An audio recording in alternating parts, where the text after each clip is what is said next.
Colossians chapter 1, கொலோசையர் 1ஆம் அதிகாரத்திலிருந்து நாம் சில வசனங்களை நாம் பார்க்க போகிறோம். இன்றைக்கு விசேஷமாக இது ஒரு மிஷன் சண்டே என்று நாம் பார்க்கிறோம். என்னது இது? என்ன சொல்லுங்க? Mission Sunday. ஆண்டவருடைய ஊழியத்திற்காக கடந்து செல்வதை குறித்த ஒரு ஆராதனை இது. அதை குறித்து நாம் பார்க்க போகிறோம். 1ஆம் அதிகாரம் 1ஆம் வசனத்திலே 2ஆம் வசனத்திலே பார்க்கிறோம். கொலோசை பட்டணத்தில் கிறிஸ்துவுக்குள் பரிசுத்தவான்களும் விசுவாசிகளுமாயிருக்கிற சகோதரர்களுக்கு எழுதுகிறதாவது, நம்முடைய பிதாவாகிய தேவனாலும் கர்த்தராகிய இயேசு கிறிஸ்துவினாலும் உங்களுக்கு கிருபையும் சமாதானமும் உண்டாவதாக. We see here Epaphras went on an evangelistic mission to a place, to a city called Colossae. He was not an apostle or a preacher, but an ordinary simple believer through Paul's ministry. Still, he took the initiative of going over to Colossae to bring people to Christ. This is church growth. How do you expect the church to grow? எப்பாப்பிரா அவரை கூப்பிட்டு யாராவது அவரை அபிஷேகம் பண்ணி நீங்கள் போய் இந்த இடத்துல ஊழியம் பண்ணுங்க அப்படின்னு அனுப்புனாங்களா? இல்லை. தானாக அவர் ஒரு முயற்சி எடுத்து கொலோசை பட்டணத்துக்கு போய் அங்கே சுவிசேஷத்தை பிரசங்கம் பண்ணி, அவரை யாரும் அப்போஸ்தலராக போ, ஊழியக்காரனாக போன்னு அழைக்கலை. நல்லா கவனிங்க, நான் சொல்கிற காரியத்தை நல்லா புரிஞ்சு. You need to understand what I am saying. Today நம்ம என்ன எதிர்பார்க்கிறோன்னா, சபையில் கூடுதலில் போதகர்கள் சிலர் ஆசீர்வாதம் பண்ணி செலக்ட் பண்ணி அபிஷேகம் பண்ணி அனுப்பினால் ஒழிய நம்ம ஊழியக்காரனாக போக முடியாது. இல்லை, எல்லாருமே ஊழியக்காரங்க தான்.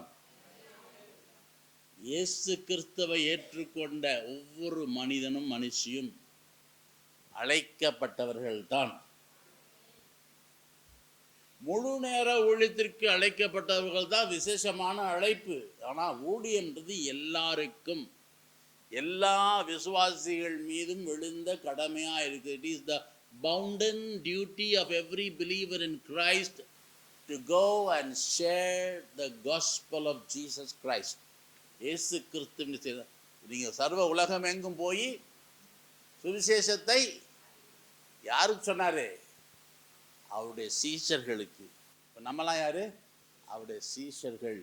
நமக்கு சொல்லியிருக்கிறார். இது நமக்கு கொடுக்கப்பட்ட கட்டளை. கட்டளை இது. அதை செய்யலைன்னா ஆண்டவர் நம்மளை தான் கேட்பார். பாஸ்டர் கேட்க மாட்டார், ஆண்டவர் கேட்பார். அதுதான் இன்றைக்கி நம்ம பார்க்க போகிறோம். ஒரு சாதாரண ஒரு எளிய விசுவாசியாக இருந்த எப்பாப்பிரா, அவர் பைபிள் காலேஜ் போனாரா? ஸ்பெஷல் ட்ரைனிங் போனாரா? பவர் அனாயிண்டிங் மீட்டிங் போனாரா? எங்கேயும் போல. சாதாரணமாக இங்கே உட்கார்ந்துருக்கிற விசுவாசி மாதிரி அவரும் ஒரு விசுவாசி. பவுலுடைய போதனையில் போய் கற்றறிந்த ஒரு மனுஷன். அவர் போகிறார். போதகர் யார்? யார் போதகர்? ஆட்டு மேய்ப்பன். போதகர் யாரு? ஆட்டு மேய்ப்பன். எங்கேயாவது ஆட்டு மேய்ப்பன் குட்டி போட்டு பார்த்துருக்கிறீங்களா? அற்புதம் தான் நடக்கணும். ஆடு தான் குட்டி போடும். இப்போ நீங்களாம் யாரு? ஆடுகள். நீங்க குட்டி போட்டாதான் சபை வளரும். போதகருக்கு வேலை என்ன தெரியுமா? மேய்ப்பனுக்கு என்ன தெரியுமா வேலை? ஆடுகளை போஷிக்கிறது. போதகர் ஒரு மேய்ப்பன். ஆடுகளை கூட்டி கொண்டு போய் ஆடுகளை போஷிப்பார். போதகர் நீங்கள் சபைக்கு வரும்பொழுது உங்களுக்கு ஆகாரத்தை கொடுக்கிறார், வேத வசனங்களை கொடுத்து உங்களை வழி நடத்துகிறார். ஆனால் இந்த சபை வளரணும்னா நீங்கள் வெளியில் போய் ஆத்துமாக்களை ஆதாயப்படுத்தி பேசி அவங்கள சபைக்கு கூட்டு வரணும். இன்னைக்கு காலில் வந்தவங்கள யாரெல்லாம் புதுசாக ஒரு ஆளை சபைக்கு கூப்பிட்டு வந்தது கை தூங்க பார்க்கலாம். யாரை கூப்பிட்டு வந்தீங்க நீங்கள்? எங்கே இருக்கிறாங்க அவங்க? கீழே இருக்காங்களா? சரி. அப்புறம் வேறு யார்? நீங்கள் யாரை கூப்பிட்டு வந்தீங்க? அவங்க கூப்பிட்டு வந்தீங்களா? ரொம்ப சந்தோஷம். வேறு யாருக்கு? ஆம்பளைங்களாம் யாரும் கூப்பிட்டு வரல. கை வீசம்மா, கை வீசு, கடைக்கு போகிறேன் கை வீசு, மிட்டாய் வாங்கிட்டு வரேன் கை வீசு, கை வீசிட்டு வந்துட்டிங்களா? பரலோகம் போகும்போது கை வீசிட்டு தான் போகணும். இந்த வாரத்திலேருந்து ஞாபகம் வச்சுக்கொள்ளுங்க. முதலாவது இந்த 2 பேர் கூப்பிட்டு வந்தவங்க கைதட்டி ஆண்டவருக்கு மையப்படுத்துவோம்.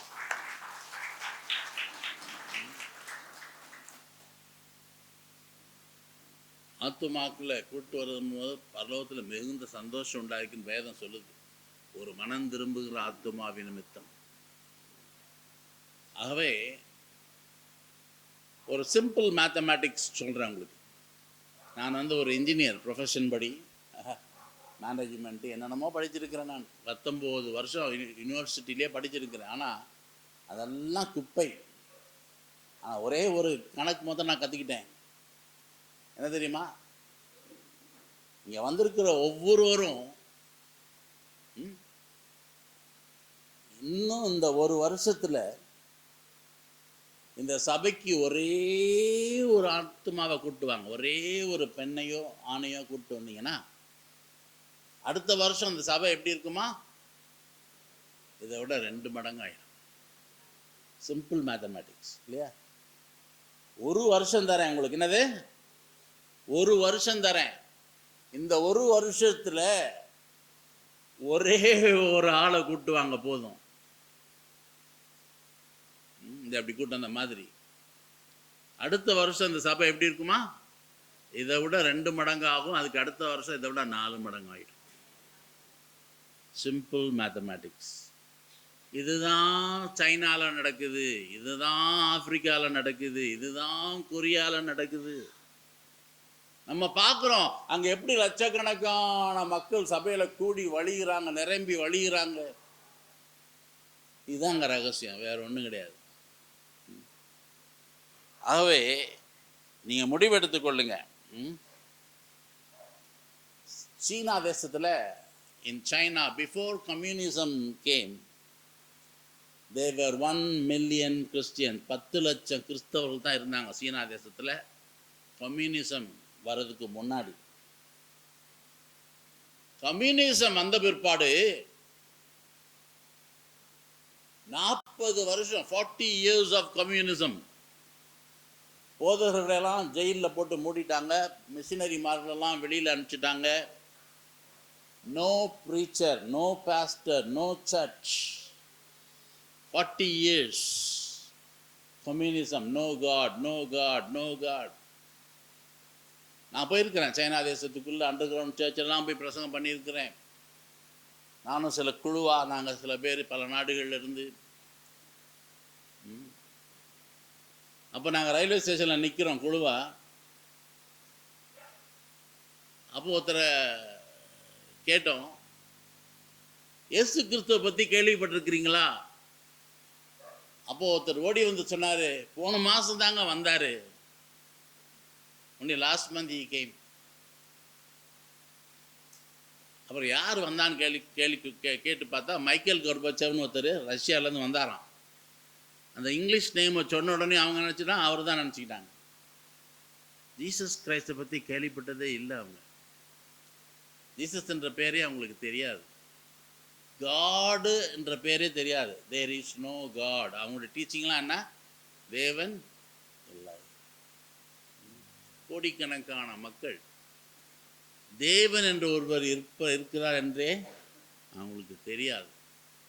ஏன்னா அந்த 40 வருஷமாக இன்னைக்கு வரைக்கும் இந்த கம்யூனிசம் தான் அங்கே ஸ்ட்ராங்காக இருக்குது. ஆனால் என்ன ஆச்சுன்னா, அங்கே சரித்திரம் சொல்லுது, இந்த 40 வருஷத்தில் கம்யூனிசம் வர்றதுக்கு முன்னாடி 1 மில்லியன், அதாவது 10 லட்சம் பேர் தான் இருந்தாங்க கிறிஸ்டியன்ஸு. இவங்களெல்லாம் அடக்கி ஒடுக்கி பாஸ்டர்ங்களெல்லாம் ஜெயிலில் போட்டு மிஷனரிமாரெல்லாம் வெளியில் அனுப்பிச்சிட்டு கட்டுப்பாடு கொண்டு வந்த நேரத்தில் இந்த 40 வருஷத்தில் அந்த 1 மில்லியன் கிறிஸ்டியன்ஸு 50 மில்லியனாக பரவுனாங்களாம். அல்லேலூயா. 500 லட்சம். எப்படி? பில்லி கிரஹாம் இல்லையே, பென்னிஹின் இல்லையே, பிரசங்கிமார்கள் யாரும் இல்லையே. இங்கே தான் strategy. Each one, reach one, teach one. தனித்தாள் ஊழியம். ஒருத்தர் இன்னொருத்தரை சந்திக்கிறது. ஒரு அம்மா இன்னொரு அம்மாவை கூட்டிகிட்டு வந்தாங்க. அவங்களுக்கு அவங்க இங்கே கூட்டிகிட்டு வந்து இப்போ அவங்க சபைக்கு வந்தாங்க. போகும்போது சில சந்தேகங்கள் கேட்பாங்க. இப்படி சொன்னார் ஐயா, இதுன்ற அர்த்தம் என்னங்க? உடனே அவங்கள டீச் பண்ணுவாங்க. இப்படியா, இப்படி பைபிளில் இப்படி சொல்லிருக்கு. Each one, reach one and teach one. இன்றைக்கு சீனாவில் கிட்டத்தட்ட 250 மில்லியன், 2500 லட்சம் மேலே கிறிஸ்தவர்கள் இருக்கிறாங்க. இந்தியாவில் இல்லை. கம்யூனிஸ்ட் நாடு, தேவன் இல்லைன்னு சொல்கிற நாடு. நான் போயிருக்கிறேன். எத்தனையோ அண்டர் கிரவுண்ட் சர்ச்சிலெல்லாம் போயிட்டு பிரசங்கம் பண்ணியிருக்கிறோம். ராத்திரி 2 மணிக்கு கடலில் போயிட்டு ஞானஸ்தானம் கொடுப்பாங்க. சைனாவில் தண்ணி குளிர் பிச்சுடுவாங்க. ஆல்மோஸ்ட் ஐஸ் கட்டிங்க தான் இருக்கும் அந்த தண்ணியில். ஆனால் ஞானஸ்தானம் எடுக்கிற விசுவாசிகள் என்ன தெரியுமா சொல்கிறாங்க? அப்படியே வெது வெதுன்னு இருக்குதுங்கய்யா தண்ணி, தண்ணி சூடாக இருக்குதுன்றாங்க. ஆண்டவர் அதை சூடு பண்ணுறாரு. இப்படி பெரிய எழுப்புதல் எல்லா இடங்களும் நடந்துட்டு இருக்குது. ஆகவே இன்றைக்கு மிஷன் சண்டேன்றதுனால இந்த காரியங்கள்லாம் உங்களுக்கு சொல்கிறேன். இதெல்லாம் நேரில் போய் கண்ணால் கண்டு பார்த்துட்டு வந்து உங்களுக்கு சொல்கிறேன். கொரியா தேசத்துக்கு போயிருக்கிற, சைனா தேசம், பாகிஸ்தான், பங்களாதேஷ், முஸ்லீம் நாடுகள், கம்யூனிஸ்ட் நாடுகள், 300 சிட்டிஸ், 80 நாடுகளில் போய் இந்த மாதிரி ஊழியங்களை பண்ணி, முக்கியமாக நான் போகிற நாடுகள்லாம் முஸ்லீம் நாடுகள், கம்யூனிஸ்ட் நாடுகள், ஆப்பிரிக்கன் நாடுகள். அங்கே போய் இந்த ஊழியங்கள்லாம் பார்த்து எப்படி சபை பெருகி கொண்டே போகுது. சில சபைகள் இங்கே வராதிங்க, அவங்க வீட்டு பக்கத்தில் எங்கேயாவது சபை இருந்தால் போங்கன்னு சொல்கிறாங்க. இடம் இல்லை, பெருகிட்டே இருக்கிறாங்க. இப்போ நம்ம என்ன செய்து கொண்டிருக்கிறோம்? ஆகவே இன்னைக்கு முடிவு எடுத்துக்கொள்ளுங்க. இந்த வாரமெல்லாம் என்ன செய்யணும்? படுத்து நல்லா தூங்கணும் இல்லையா? என்ன செய்யணும்? யாரையாவது போய் வீட்டை கதவை தட்டி, ஐயா அடுத்த வாரம் என் கூட நீங்கள் சபைக்கு வரீங்களா? ஒரு கூட்டம் நல்லா சொல்கிறாங்க, நல்ல அறிவுரையெல்லாம் சொல்கிறாங்க. கிறிஸ்தவனா மாற்றுறாங்கன்னு சொல்ல வேண்டாம். நம்ம யாரையுமே கிறிஸ்தவனா மாற்றுறதே கிடையாது. No conversion. Christianity is not a religion. It is a relationship. Hallelujah. நான் இந்த வாட்ஸ்அப்பில் இதிலெல்லாம் நான் பல இந்து மக்களுக்கெல்லாம் நான் செய்தி அனுப்புறது. அப்போ ஒரு ஆள் ரொம்ப கோவப்பட்டு என்னைய ஃபோனில் ரொம்ப திட்டினார். என்ன நினச்சிட்டு இருக்கிற நீ, என்ன ரிலிஜனியா நீ அப்படின்னு கேட்டார். நான் எந்த ரிலிஜனும் இல்லைங்கன்னு சொன்னேன். ஏய் பொய் சொல்லாத, நீ கிறிஸ்டியன் தானே? இல்லைங்கய்யா, நான் எந்த ரிலிஜனும் இல்லைங்கய்யா. அப்போ எதுக்கு இதை அனுப்பினேன்? It is a relationship. நான் சொன்னேன், I believe in relationship, I don't believe in religion. I have a relationship with Jesus Christ and I enjoy my life with Jesus Christ. இயேசு கிறிஸ்துவோடு எனக்கு ஒரு உறவு இருக்கிறது. அந்த உறவை குறித்து தான் உங்களுக்கு சொல்லுகிறேன். இயேசு கிறிஸ்துவோட உறவு கொண்டதுனால எனக்கு என்ன சந்தோஷம் உண்டானதுன்னா, உங்களுக்கு சொல்கிறேன், அதில் என்னையா தப்பு இருக்குது? உங்களை மதம் மாற நான் சொல்லலையே. அதில் சொல்லியிருக்கேனா? என்னுடைய வீடியோவில் மதம் மாறுன்னு சொல்லியிருக்கேனா? இல்லையே. மனம் மாறு. என்னது? மனம் மாறுன்னு தான் சொன்னேனே ஒழிய மதம் மாறுன்னு சொல்லலை. கிறிஸ்தவனா மாறுன்னு சொல்லலை. கிறிஸ்துவை உடையவனாய் மாறுன்னு சொல்லியிருக்கிறேன். கிறிஸ்தியான் என்று கிரேக்க பதத்தில் கிறிஸ்தியான் என்பது, கிறிஸ்தியான் என்றால் கிறிஸ்துவை உடையவன். One who has Christ. It's not religion. Christianity is not a religion. என்னை பின்பற்றுங்கள்னு இயேசு கிறிஸ்து சொன்னார். கிறிஸ்தவ மதத்தை பின்பற்றுங்கள்னு. மதம் என்பது மனிதனால் உண்டாக்கப்பட்டது. அவன் மதத்தை பற்றி யார்ட்டையும் பேசாதீங்க, இயேசு கிறிஸ்துவை பற்றி பேசுங்க. அவர்தான் உங்களுக்கு விடுதலை கொடுக்கிற தேவன். பிசாசு பிடிச்ச ஒருத்தனை கொண்டு வராங்க, நான் என்ன கேட்பேன்? கிறிஸ்தவனா மாறியாங்க? இல்லை, வேண்டாம் பா. உனக்கு இந்த பிசாசு போகணுமா? அது ஒருத்தரால் தான் துரத்த முடியும், இயேசு கிறிஸ்துவால் தான் துரத்த முடியும். நீ முடிவு பண்ணிக்க. அந்த பிசாசு போகணுன்னா இயேசு கிறிஸ்துவை ஏசப்பா ஏசப்பான்னு சொல்லி அது ஓடிடும். அவன் உடனே ஏசப்பான்னு சொல்லுவான், பிசாசு ஓடிடும்.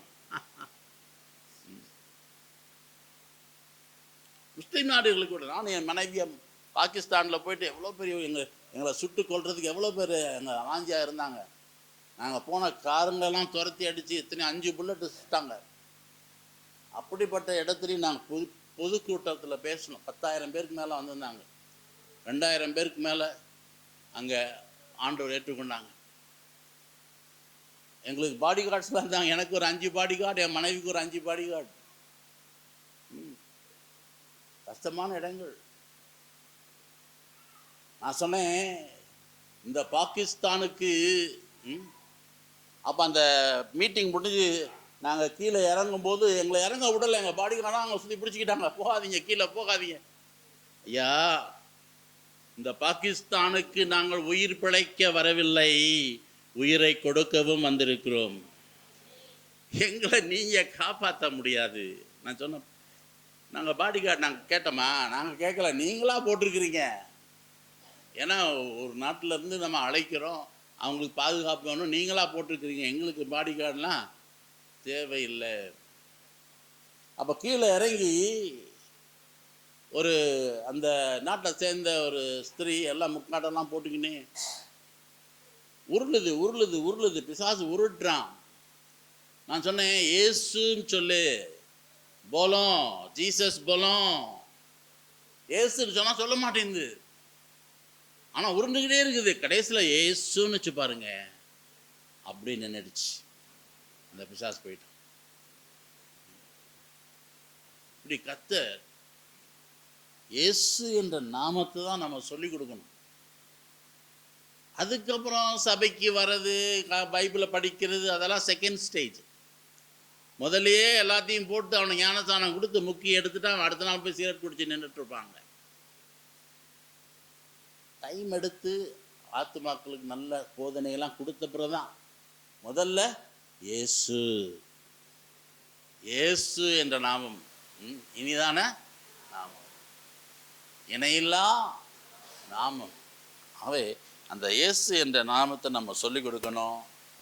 ஒரு நாளைக்கு ஒருத்தருக்காவது இயேசுவை பற்றி சொல்லிடும். தனித்தாள் ஊழியம். டிஎல் மூடி, பில்லி கிரஹாம், பெரிய பெரிய ஊழியக்காரனை பற்றி நம்ம கேள்விப்பட்டிருக்கிறோம். அந்த டிஎல் மூடின்றவர் பெரிய லட்சக்கணக்கான மக்களுக்கு பேசுவார். ஆனால் அவர் தனித்தாள் ஊழியம், personal evangelism. He believes in that. எவ்வளோ லட்சக்கணக்கான மக்களுக்கு பேசினா கூட he will never go to bed without telling somebody about Jesus Christ. Hallelujah.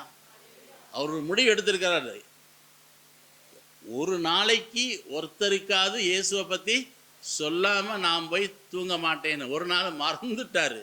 He forgot and he went to sleep. 12:30 in the night God woke him up. ஆண்டவர் அவர் எழுப்பி, அப்பா TL மூடி, யாருக்குன்னு இன்னைக்கு இயேசுவை பற்றி சொல்லலையே, ஐயோ சாரி லார்ட், சொல்லிட்டு அந்த சிகாகோ நகரத்தில் உண்மையில் நடந்த ஒரு காரியம். he got up out of his bed. அந்த சிகாகோ நகரத்தில் ரோட்டில் நடந்தாராம். யாரையாவது ஒருத்தருக்கு இயேசுவை பற்றி சொல்லும் கத்தா. கடைசியில் ஒரு குடிகாரன் தான் கிடைச்சானான். அவனை கொண்டாந்து வீட்டில் கொண்டாந்து மூஞ்செல்லாம் கழுவி அவனுக்கு ஒரு டீ கொடுத்து இயேசுவை பற்றி சொல்லிட்டு அப்புறம் போய் படுத்துனார். அவ்வளோ லட்சக்கணக்கான மக்களை ஆயத்தம் பண்ணுறவர். ஆனால் ஒவ்வொரு நாளும் யாராவது ஒருத்தருக்கு இயேசுவை குறித்து சொல்லுவீங்களா? அவங்க ரட்சிக்கப்படணும், அவங்க ஞானசானம் எடுக்கணும், சபைக்கு வரணும், அதெல்லாம் நம்பர் 2. அல்லையா? நல்லா ஞாபகம் வச்சுக்க. நம்பர் 1 என்ன? உன் வாயிலிருந்து இந்த இயேசு என்ற நாமத்தை யாருக்காவது சொல்லணும். ரொம்ப முக்கியமானது. யாருக்காவது ஒருத்தருக்கு இயேசு என்ற நாமத்தை சொல்லாமல் நீங்கள் படுத்து தூங்காதீங்க. நீங்கள் சொல்லிட்டீங்கன்னா யார் கிரியை செய்வா? ஆண்டவர் கிரியை செய்வார். விதையை விதைச்சாதானங்க முளைக்கும். விதையை கையில் வச்சுக்கிட்டே ஆண்டவரே ஆண்டவரே ஆண்டவரே ஆண்டவர்னா ஒன்றுமே முளைக்காது. முதல்ல விதையை முளைக்கும். எனக்கு தெரிஞ்ச ஒரு பைலட் ஒருத்தர் இருந்தார். நான் இன்ஜினியரிங் காலேஜில் கோயம்புத்தூரில் படிக்கும்போது அவர் என்னை அப்படியே சின்ன சின்ன டொக்கோட்டா பிளைனில் என்னை எப்படி கூப்பிட்டு போவார், அப்படியே ரவுண்ட் அடிச்சுட்டு வரும். அவருக்கு ஒரு பிரதரு டாக்டர் இருந்தார். அப்போது ஒரு நாள் நான் அவரை அம்மாவை சந்தித்தேன். அந்த அம்மா என்ன பண்ணாங்க, அந்த டாக்டர் பையன்கிட்ட அவங்க பிரதர் தினகரன் மீட்டிங் மூலயமா இயேசு அறிந்து கொண்டு பிராமின்ஸ் டாக்டர் பையன்ட்டு, நீ இயேசுக்கிட்ட ஜெபம் பண்ணுப்பா, அவர் தான் அவனுக்கு எல்லாம் செய்வார். அவன் திட்டினாரான் அந்த டாக்டர் பையன். என்னம்மா நீ வேற ஏதோ ஒரு மதத்தை கொண்டு போயிட்டு வந்துட்டு இப்போ பேசிக்கிட்டு இருக்கிற, அதெல்லாம் நான் செய்ய மாட்டேன்.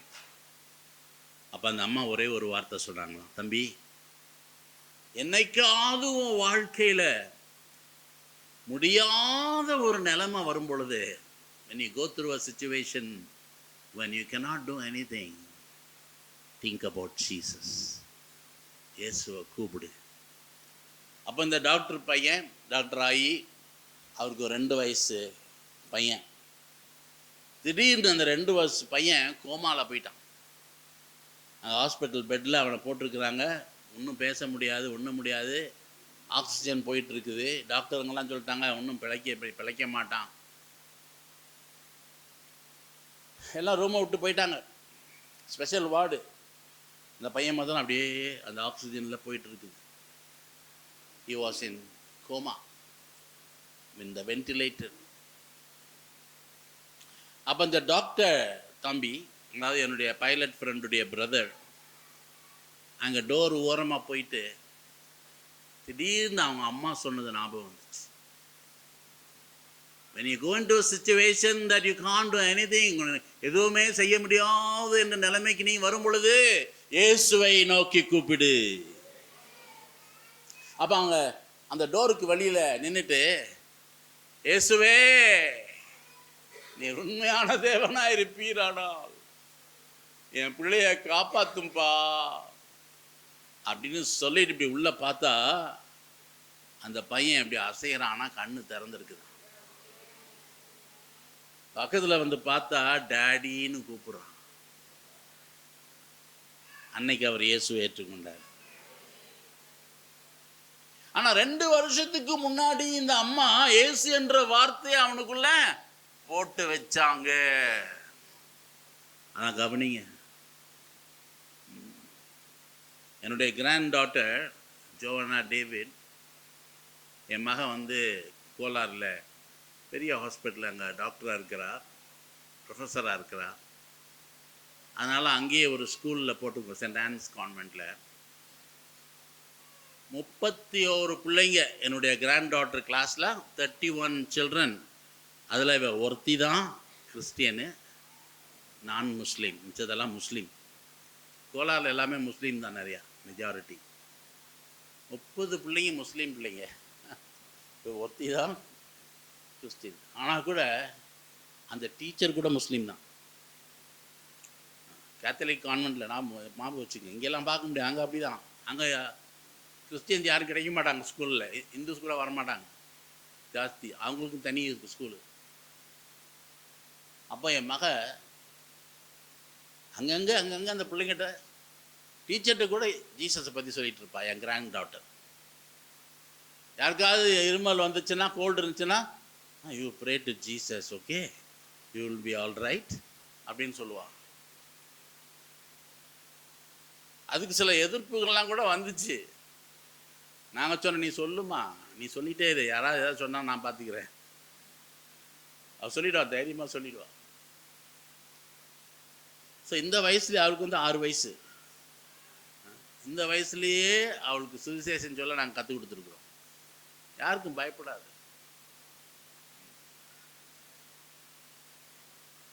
அதனால் இன்னையிலேருந்து ஆரம்பிச்சிடுங்க. யாருக்கா பஸ்ஸில் போகும்போது, ட்ரெயினில் போகும்போது ட்ராக்ஸ் வச்சுருக்கிறீங்களா? ட்ராக்ஸு, கிறிஸ்டியன் ட்ராக்ஸ் வச்சுருக்குறாங்களாயா? கொஞ்சம் நிறையா வாங்கி கொடுத்துருங்க. கையில் எப்பயுமே ட்ராக்ஸ் வச்சுக்கணும். பஸ்ஸில் உட்காந்துருக்கிறீங்க, நான் இந்த எப்படி இந்த தனித்தாள் ஊழியம் பண்ணுறது நான் சொல்லிக் கொடுக்குறேன் உங்களுக்கு. பஸ்ஸில் உட்காந்துருக்கிறீங்க, sitting in the bus, take a tract and start reading. அப்போ பக்கத்தில் உள்ள அம்மா என்ன பண்ணுவாங்க? இப்படி எட்டி பார்ப்பாங்க. அம்மா நீங்கள் ஒன்று படிங்கம்மா, நான் கையில் ஒன்று, இன்னொன்று எடுத்து நீங்கள் படிங்க, நீங்கள் 2-3 கையில் வச்சுக்கோங்க, நீங்கள் ஒன்று படிங்கம்மா. இல்லை வேணாம், இல்லை உங்களுக்கு நான் இலவசமாக கொடுக்குறேன், எடுத்து படிங்க. இலவசம்னு சொன்னால் நம்ம நாட்டில் விஷத்தை கொடுத்தா கூட வாங்கிக்கிறோம். அவனுக்கு வேண்டியதெல்லாம் இலவசம் ஆச்சா. ஸோ கையில் வச்சுக்கோங்க, கொடுங்க, படிக்கட்டும். இப்படியே போகும்போது யாராவது வந்தாங்கன்னா இந்த ஒன்று படிங்க படிங்க படிங்க. சில பேர் திட்டுவான், சில பேர் வாங்கி கிழிச்சு போடுவான். சோத்திரம் சொல்லிக்கிட்டே போங்க. நீ கொடுத்துட்டேன்னா உன் பொறுப்பு முடிஞ்சது. அதுக்கப்புறம் அவன் கர்த்தருக்கு பதில் சொல்லணும். ஆனால் நீ கொடுக்கலனா, சொல்லுகிறவன் இல்லாவிட்டால் கேட்கிறவன் எப்படி கேட்பான் என்று வேதவசனம் சொல்லுதுங்க. ஆனால் நீ சொல்லலைன்னா உன்னைய ஆண்டவர் கேட்பாரு. ஏன் சொல்லலைன்னு கேட்பாரு. கட்டளை கொடுத்திருக்கிறாரு, உலகம் எங்கும் சேர்ந்து சுவிசேஷத்தை பிரசங்கிங்கன்னு சொல்லியிருக்கிறார். Go all over the world and preach the gospel. So மந்த புத்தியா, மங்குனிகளாக நல்லா சாப்பிட்டு தூங்கிட்டு டிவி பார்த்துட்டு சர்ச்சுக்கு வந்து சண்டே வந்தால் போதும், முடிஞ்சது கதை, நான் பெரிய காரியம் செஞ்சுட்டேன். இங்கே எப்பா பிராவை பார்க்குறோம், அவன் கொலைசே பட்டணத்தை தேடி போகிறான். பவுல் சொன்னாரா போடா போய் பிரசங்கம் பண்ணிட்டு வான்னு சொல்லலை. யாருமே அவரை அனுப்பலை, அவராக போகிறார். ஆஸ்பத்திரிக்குள்ளே போங்க, ஆஸ்பத்திரியில் போயிட்டு, ஐயா உங்களுக்கு என்னையா கஷ்டம், அம்மா உங்களுக்கு என்னம்மா கஷ்டம், நான் ஜெபம் பண்ணுறேம்மா, ஜெபம் பண்ணுங்க. எவ்வளோ ஹாஸ்பிட்டலுங்களில், எவ்வளோ ஜெயிலுங்களில் நானும் மனைவியும் போய் பிரசங்கம் பண்ணியிருக்கிறோம், ஜெபிச்சிருக்கிறோம். இங்கே பெங்களூர் சென்ட்ரல் ஜெயில் கூட எத்தனையோ வாட்டி போயிருக்கிறோம். அப்போ ஒரு பேஷண்ட்டுக்கு ஜெபம் பண்ணும்போது பக்கத்து பெட்லேருந்து ஒருத்தர் கேட்பாங்க, ஐயா எங்களுக்கு வந்து ஜெபம் பண்ணிட்டு போங்க. இந்துஸ், முஸ்லீம்ஸ், ஐயா எங்களுக்கு வந்து ஜெபம் பண்ணிட்டு போங்க. அப்போ அவங்களாம் போய் ஜெபம் பண்ணும். ஆன் த ஸ்பாட்டில் கடவுள் சில சுகத்தை கொடுத்துருக்கிறார்.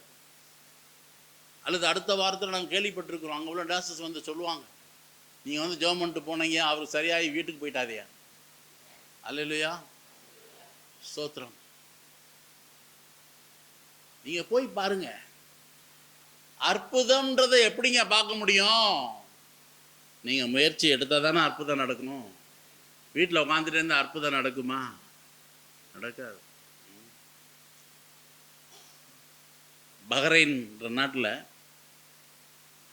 ஒரு பிரதரு என்னை ஒரு ஹாஸ்பிட்டலில் ஒருத்தர் கோமாவில் இருக்கிறாரு, எப்போ இன்றைக்கோ நாளைக்கோ செத்துருவார் போல் தெரியுது. யங் மேன், 40-42 வயசு இருக்கும். அவர் என்னை கூப்பிட்டு போனார். நான் படிக்கட்டு அவர் ரூமுக்கு போகிறதுக்கு முன்னாடி படிக்கட்டு ஏறும்போதே நான் சொல்லிட்டேன், இன்னைக்கு அவர் எழுந்து நடந்து வீட்டுக்கு போவார்னு. அவருக்கு என்ன ரொம்ப ஆச்சரியமாச்சு. இந்த பேஷண்ட்டை பற்றி உங்களுக்கு ஒன்றுமே தெரியாதியா, அவர் எந்த நிமிஷத்தில் சாவார்னு தெரியாமல் அந்த பிபி மேலே கீழே க்ரீன் அண்ட் ரெட் போயிட்டுக்கிட்டே இருக்குது, உங்களுக்கு தெரியாது. நான் சொன்னேன், எனக்கு தெரியாது, என் ஆண்டவருக்கு அவர் யார் என்று தெரியும். அல்லேலூயா. ஸோ உள்ளே போன உடனே நர்சஸ்லாம் அப்படியே பார்த்துட்டு இருக்கா, நான் பார்க்குறேன் அப்படி up and down red and green போய்கிட்டே இருக்கு அந்த பிபி. இயேசுவின் நாமத்தில், in Jesus name I command you, BP become all right. டக்குன்னு அது அப்படியே க்ரீன்லேயே நிற்கிது, மேலே கீழே போல அப்படியே க்ரீன்லேயே போயிட்டு வந்துட்டு இருந்துச்சு. உடனே நர்சஸ்லாம் ரொம்ப ஆச்சரியப்பட்டாங்க. போய் திருப்பி அவரோட பல்ஸ் எல்லாம் பார்த்தாங்க, எல்லாம் நல்லா இருக்கு. அவருடைய ஒய்ஃப் பக்கத்தில் நின்று, புற மதத்தை சேர்ந்தவர் அவர், பார்த்துட்டு இருக்கான். சொன்னேன், இன்னைக்கு உங்கள் ஹஸ்பண்ட் எழுந்துச்சு நடப்பார்மா. நான் போய் 2 ஹவரில் எல்லாம் கழட்டிட்டாங்க, அவர் எந்திரிச்சு நடக்க ஆரம்பிச்சிட்டாரு. எனக்கு தெரியாது, எனக்கு சொல்லலை. 4 வருஷம் கழித்து திருப்பி அங்கே போனேன். அப்போ இந்த பிரதர் சொல்கிறாரு, ஐயா ஞாபகம் இருக்குதா, நீங்கள் வந்து ஜெபம் பண்ணிட்டு போனீங்க, அவர் நம்ம சபைக்கு தான் ஐயா வராரு. அல்லேலூயா. அவர் நம்ம சபைக்கு வராரு. எத்தனையோ காரியங்களை நீங்கள் பார்க்க மாட்டீங்க. சில சமயங்களில் பரலோகத்தில் யாராவது சாட்சி சொல்லுவாங்க, ஐயா நீங்கள் சொன்னதுனால நான் இயேசு கிறிஸ்துவ, இந்த அம்மா வந்து இந்த பொண்ணு வந்து சொல்லும், நீ என்னை கூட்டு வந்ததுனால நான் இன்னைக்கு பரலோகம் வந்துட்டேன். சில பேருக்கு பரலோகமாக இருக்காது. For some people heaven won't be heaven. Why? Because நீங்கள் பரலோகத்துக்குள்ளே இருப்பீங்க, பரலோகத்துக்கு வெளியில் யார் தெரியுமா நிற்பா? உங்களுக்கு வாரம் துணி துவைச்சு கொண்டாந்து கொடுக்குறானே வண்ணா டோபி, அவன் நிற்பான் பரலோகத்துக்கு வெளியில். he'll be outside the dhobi. என்னப்பா, என்னம்மா துணியை மாத்திரம் நல்லா வெள்ளையாக துவைச்சு கொண்டாடணும்னு சொன்னீங்க, என் இருதயம் வெள்ளையாக இருக்கணும்னு சொல்லவே இல்லை. நான் இப்போ வெளியில் இருக்கிறேன், நீங்கள் உள்ளே இருக்கிறீங்க. அப்போ அந்த அம்மாவுக்கு சந்தோஷமாக இருக்குமா? ஐயோ, ஸ்கூலில் காலேஜில் ஃபுட்பால் ஆடினீங்க இல்லையா? ஏன்பா ஃபுட்பால் அடிக்கிறதுக்கு பாரு என் பட்டை அடிச்ச நீயே? என்னைக்காவது இயேசுவை பற்றி சொன்னியா? இப்போ நீ உள்ளே இருக்கிற, நான் வெளியில் இருக்கிறேன்.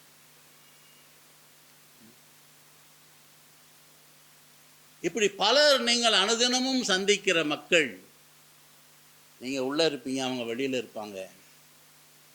யாருக்கு பதில் சொல்ல முடியும்? அதனால் யாரையும் விட்டு விடாதீங்க. இன்னைக்கு முடிவெடுத்துக் கொள்ளுங்கள், இன்னைக்கு முடிவெடுத்துக் கொள்ளுங்க. Today you take a decision that you will never go to bed without telling somebody about Jesus Christ. அதான் அந்த மிஷன் சண்டேல நீங்கள் கற்றுக்கொள்ளுகிற காரியம் mission. How to do mission. எப்பா போனார், போய் அநேகருக்கு இயேசுவை குறித்து சொல்கிறாரு. சொல்லி நிறைய பேர் இயேசுக்கு ஒப்பு கொடுத்து ஏற்றுக்கொள்கிறாங்க. ஒரு சின்ன குழுவை உண்டாக்குறாரு. உடனே பாஸ்டர் ஆயிட்டாரா? இல்லை, தடி எடுத்தவன்லாம் தாண்டவராயன் ஆயிட முடியாதுங்க. சில பேருக்கு பாட்டு பாட தெரிஞ்சா நான் தான் பாஸ்டர். உடனே அவன் கராஜில் ஒரு இடத்த க்ளீன் பண்ணி எல்லாத்தையும் வர சொல்லி அவன் ஒரு சபை ஆரம்பிச்சிடுவான். அழைப்பு இல்லாமல் நம்ம போதகராகவே முடியாது. அழைப்பு வேணும், அது வேற விஷயம், அது முழு நேர ஊழியம். ஆனால் ஊழியக்காரனா இந்த செய்திக்கு நான் கொடுத்துருக்கிற தலைப்பு என்ன தெரியுமா? சபையில் வேலைக்காரன், வெளியில் ஊழியக்காரன். சபைக்குள்ள நீ யாரு? வேலைக்காரன். அந்த உடனேயும் எல்லாம் கரெக்டாக இருக்கா, ரங்கெல்லாம் க்ளீனாக இருக்கா, பாரு அங்கங்கே தூசிங்கெல்லாம் இருக்குது, யாராவது வந்து எடுத்தீங்களா? எடுக்கல. சபையில் வேலைக்காரன், வெளியில் போனால் ஊழியக்காரன். ஞாபகம் வச்சுக்க. அப்போ இவங்களெல்லாம் ஆயத்தப்படுத்திட்டு பவுலுக்கு வந்து ரிப்போர்ட் கொடுக்குறாரு. பவுல் தான் பாஸ்டரு இந்த இடத்துல. அவர் ஊழியக்காரர் தான், ஆனால் பாஸ்டர் மாதிரின்னு வச்சுங்களேன். அவர் சபை நடத்தலை, ஆனால் குழு நிறையா வச்சுருப்பார். ஜபக்குழு. லிடியா அம்மா வீட்டில் நடந்துச்சு சபை. சில பெண்கள் வீட்டில் கூட சபை நடந்துச்சு. யார் வீட்லேயும் நடக்கலாம். சபைனா இப்படி ஒரு பெரிய கட்டடத்தில் தான் வரணும்னு அவசியம் இல்லை. ஆனால் எல்லாரும் இன்னொருத்தர் வீட்டுக்கு போக முடியுமா? இவ்வளோ பேர் ஒரு வீட்டில் போய் உட்கார முடியுமா?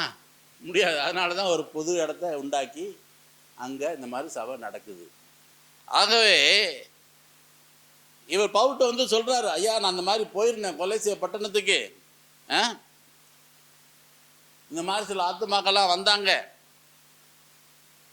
2 கொலோசியன்ஸ் 1ஆம் அதிகாரம் 3-6 வரைக்கும் யாராவது சத்தமாக வாசிங்க. 3-6 வரைக்கும். அவங்க கையில் மைக் கொடுத்துட்டிங்கன்னா நல்லாயிருக்கும். 3-6 வரைக்கும். ஒரு நிமிஷம்.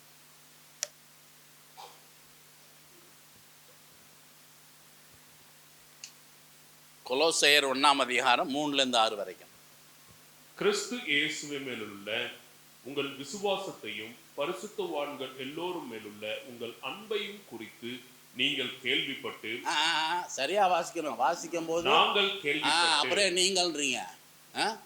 வேதத்தை வாசிக்கும் போது சரியா வாசிக்கலன்னா அவ்வளோதான். நான் விட்டு வைக்க மாட்டேன் யாரையுமே.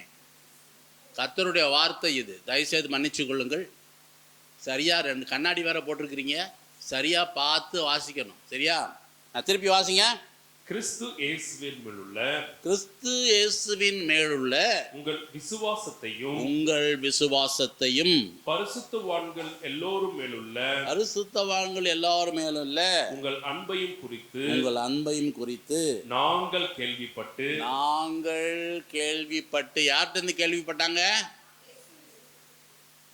கேள்விப்பட்டாங்க? இயேசுவா? தமிழ் புரியாதா இங்க இருக்கிறவங்களுக்கு? யாருங்க போய் ரிப்போர்ட் பண்றது பவுலுக்கிட்ட? எப்பாப்பிரா சொல்லுங்க. எப்பாப்பிரா. சில பேருக்கு பேருங்களே வாயில வராது. எப்பாப்பிரா சொல்லுங்க. எப்பாப்பிரா வந்து கொலைசை பட்டணத்தில் போய் சுவிசேஷத்தை சொல்லிட்டு அவங்கள பற்றி வந்து பவுலுக்கு சொல்கிறாரு. அப்போ பவுல் அவங்களுக்கு கடிதம் எழுதுகிறார். உங்கள் விசுவாசத்தை குறித்து நாங்கள் கேள்விப்பட்டு. எப்பாப்பிரா மூலியமா கேள்விப்பட்டோம். அப்புறம் வாசிங்க. பரலோகத்தில் உங்களுக்காக வைத்திருக்கிற நம்பிக்கை நிமித்தம். பரலோகத்தில் உங்களுக்காக வைத்திருக்கிற நம்பிக்கை நிமித்தம் அப்படின்னு சொல்றாரு. அப்படின்னா என்ன அர்த்தம்? Having heard about the faith that we have for you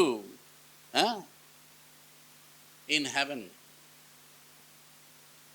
அதாவது நீங்க பரலோகத்துக்கு நிச்சயமா போவீங்கன்னு சொல்ற ஒரு நம்பிக்கை இப்ப எங்களுக்கு வந்துடுச்சு. அல்லேலூயா. நீங்க இப்ப இயேசுவை குறித்து கேள்விப்பட்டீங்க, இயேசுவை உள்ளத்துல ஏற்றுக்கொண்டீங்க. அதனால நீங்க பரலோகத்துக்கு போவீர்கள் என்ற நம்பிக்கையோடு கூட நான் இந்த கடிதத்தை உங்களுக்கு எழுதுகிறேன். பரலோகத்தில் உங்களுக்காக வைத்திருக்க நம்பிக்கை நிமித்தம் நம்முடைய கர்த்தராகிய இயேசு கிறிஸ்துவின் பிதாவாகிய தேவனுக்கு ஸ்தோத்திரம் செலுத்தி எப்பொழுதும் உங்களுக்காக வேண்டுதல் செய்கிறோம். நல்லா கவனிங்க. The hope that I have for you in heaven அப்படின்றாரு. அதான் நம்ம செய்ய வேண்டிய ஒரு காரியம். நம்முடைய குடும்பத்தில் இருக்கிறவங்களுக்காக அவங்க பரலோகம் போகணுன்ற ஒரு நம்பிக்கை நீங்க வைப்பீங்களா? என் மனைவி பரலோகம் போகணும்னு நம்பிக்கை வைக்கிற கணவன் மனைவியை அடிக்க மாட்டான், திட்ட மாட்டான், உதைக்க மாட்டான். அன்பா பேசி ஆண்டவரை பற்றி அழகா சொல்லி, மா நீயும் பரலோகம் வரணுமா அவளுக்காக செவிப்பான். தன் கணவன் பரலோகம் போகணும்னு நினைக்கிற மனைவி கீழ்ப்படியாமல் இருப்பாளா? கீழ்ப்படிவா. கணவனுக்கு தெரியாம ஒளிச்சு மறைச்சி ஏதாவது செய்வாளா? செய்ய மாட்டான். என் கணவனும் பரலோகம் போகணும் ஆண்டவரேன்னு செவிப்பார். என் பிள்ளைங்கெல்லாம் பரலோகம் போகணும்னு நினைக்கிறவங்க, and the parents believe and want the children to go to heaven, போய் பாருடா டிவியில் என்னாலும் பாடுறா அப்படின்னு விடுவாங்களா? விட மாட்டாங்க. இந்த டிவி பார்க்கறதுனாலேயே உங்கள் குடும்பத்தில் பாதி பேர் நரகத்துக்கு போக போகிறாங்க.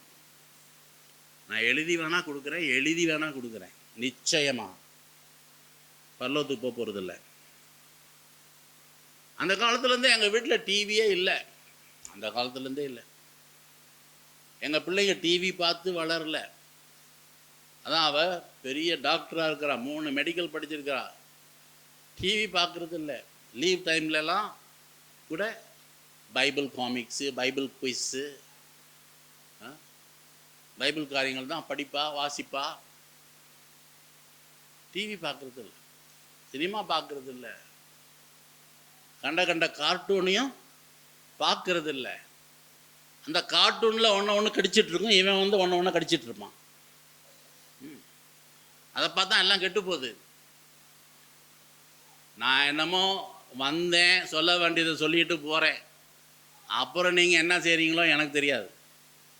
ஆனால் நான் சொல்லிட்டேன், செய்யலைன்னா நீங்கள் மாட்டிக்கிட்டீங்க. ஞாபகம் வச்சு.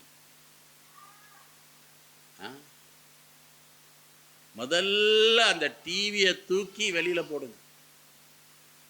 வெளியில் போடும்போது பார்த்து போடும், கீழே யார் தலையில விழுந்துட போகுது.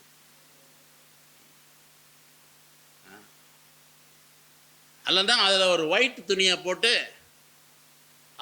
RIP அப்படின்னு எழுதிடுங்க. எப்படி? Rest in peace. அந்த டிவி பீஸ் ஆகலைன்னா நீங்கள் பீஸ் ஆகிடுவீங்க.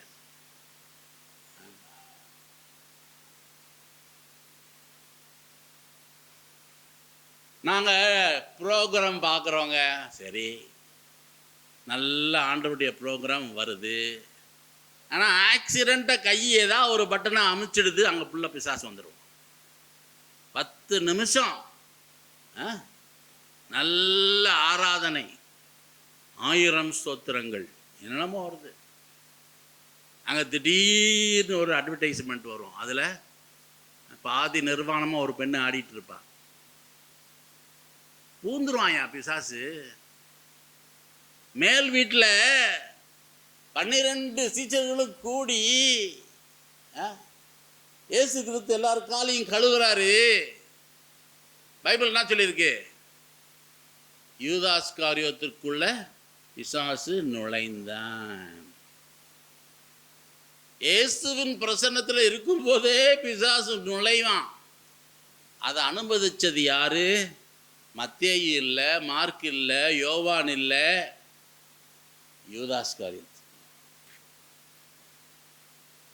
பிசாசு எல்லாருக்கும் நுழைஞ்சிருக்கலாம் இல்லையா? அனுமதிக்கிறவங்களுக்குள்ள தான் நுழையும். அந்த டிவியை போட்டு நீ பார்த்துட்டு இருந்தேன்னா அதுக்குள்ள நுழைவான். ஏன்னா அது யாரால கட்டுப்படுத்தப்படுது? உலகத்தின் பிசாசினால, உலகத்தின் எஜமானால கட்டுப்படுத்தப்படுது. ஏதோ ஒரு வீடியோ கேசட் வாங்கி, கிறிஸ்டியன் ப்ரோக்ராம் CD வாங்கி நீ போட்டு பார்த்தேன்னா அதுக்குள்ளே எதுவும் நுழையாது. ஆனால் உலக பிரகாரமானவன் தருகிற தட்டில் நீ சாப்பாடை வாங்கினேன்னா அதில் கொசு எல்லாம் விழும், அசந்துங்க கூட இருக்கும். ஜாக்கிரதையா நம்ம சாப்பிடணும். ஆகவே அந்த பரலோகத்தில் வைத்திருக்கிற நம்பிக்கை நிமித்தம்னா பிள்ளைங்களை கூட நீங்கள் என்ன பண்ணணும்? அதெல்லாம் பார்க்க விடக்கூடாது. இப்போ மொபைலு, முதலாவது 12 வயசு கீழே இருக்கிற பிள்ளைங்களுக்கு மொபைலே கொடுக்காதீங்க.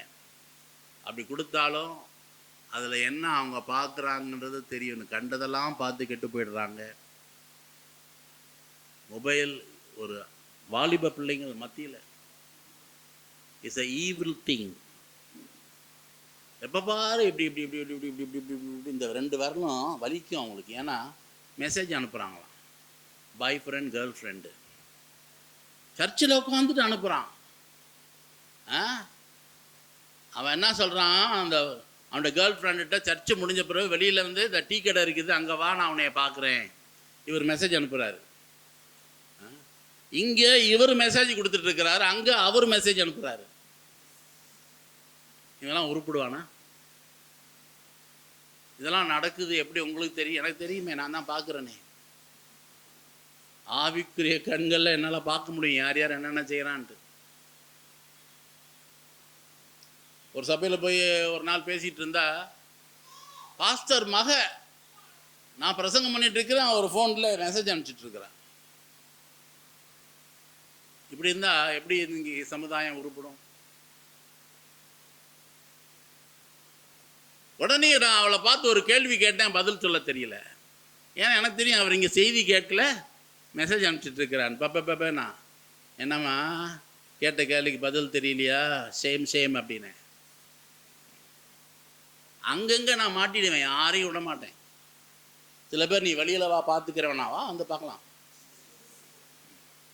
யாருக்கு நான் பயப்பட மாட்டேன். அதனால் அதெல்லாம் விட்டுருங்க. கணவன் மனைவி பிள்ளைகள் எல்லாரும் பரலோகம் வந்தால் எவ்வளோ சந்தோஷமாக இருக்கு இல்லையா? நீ மாத்திரம் போயிட்டு உன் மனைவி வெளியில் நின்னா, அல்லது உன் கணவன் வெளியில் நின்னா, அல்லது உன் பிள்ளைங்க விடப்பட்டிருந்தா, திடீர்னு அவருடைய ரட்சிப்பு, அவருடைய வருகை வரப்போகுது. கடைசி காலத்தில் இருக்கிறோம் நம்ம. we are in the very last days. Israel and Iraq and Iran and Israel and the Houthis and the Hamas, Russia and Ukraine, இப்படி பல இடங்களில் பயங்கரமான யுத்தங்கள். இதெல்லாம் நடக்கும் பொழுது எசேக்கியேல் 48, 49 அதிகாரங்களை படிங்க. இதெல்லாம் நடக்கும் பொழுது, இஸ்ரேலை சுற்றிலும் எதிரி நாடுகள் சூழ்ந்திருக்கும் பொழுது அவர் வருகிறார் என்று அறிந்து கொள்ளுங்கள். Soon and very soon we are going to see the King. Soon and very soon we are going to see the King. Hallelujah, hallelujah, we are going to see the King. கொஞ்சம் காலம் தான் இயேசுராஜனை காணுவோம். கொஞ்சம் காலம் தான் இயேசுராஜனை காணுவோம். அல்லேலூயா, அல்லேலூயா, இயேசுராஜனை காணுவோம். பாடலாமா? கொஞ்சம் காலம் தான் இயேசுராஜனை காணுவோம். கொஞ்சம் காலம் தான் இயேசுராஜனை காணுவோம். கொஞ்சம் காலம் தான் இயேசுராஜனை காணுவோம். அல்லேலூயா, அல்லேலூயா, இயேசுராஜனை காணுவோம். சீக்கிரமாக வரப்போறாரு. இதோ நான் சீக்கிரமாய் வருகிறேன், காதுள்ளவன் கேட்க கடவன். He who has an ear, let him hear. Behold, I am coming soon. ஆகவே அவர் இப்படி எழுதுறாரு. பரலோகத்திலே உங்களுக்காக வைத்திருக்கிற நம்பிக்கை நிமித்தம் நம்முடைய கர்த்தராகிய இயேசு கிறிஸ்துவின் பிதாவாகிய தேவனுக்கு ஸ்தோத்திரம் செலுத்தி எப்பொழுதும் உங்களுக்காக வேண்டுதல் செய்கிறோம். நல்லா கவனிங்க, ஜெபிக்கிறது அடுத்த ஒரு முக்கியமான ஒரு காரியம். இப்போ அந்த பொண்ணை நீங்கள் இன்னைக்கு கூட்டிகிட்டு வந்தீங்க, போகும்போது டாட்டா பாய் பாய் அனுப்பிச்சிடக்கூடாது, அவங்களுக்காக ஜெபிக்கணும். அவங்க எப்படியாவது இந்த ரட்சிப்புக்குள்ளே வரணும் அப்படின்னு சொல்லிட்டு. இப்போ பவுல் அவங்களெல்லாம் போய் பார்க்கல, கொலேசியரை போய் பார்த்தாரா? பார்க்கல. எப்பாப்பரம் மூலமாக கேள்விப்பட்டு அவங்க பரலோகம் போகணுன்ற ஒரு நம்பிக்கை வைத்து அவங்களுக்காக நாங்கள் உங்களை பற்றி கேட்ட நாள் முதல் உங்களுக்காக நாங்கள் வேண்டுதல் செய்கிறோம், வேண்டுதல் செய்கிறோம். 5ஆம் வசனம் வாசிங்க. இது அடுத்த வசனம், 5ஆம் வசனம், 5:6. அந்த நம்பிக்கை குறித்து நீங்கள் முன்னமே சத்திய வசனமாகிய சுவிசேஷத்தினாலே கேள்விப்பட்டீர்கள்.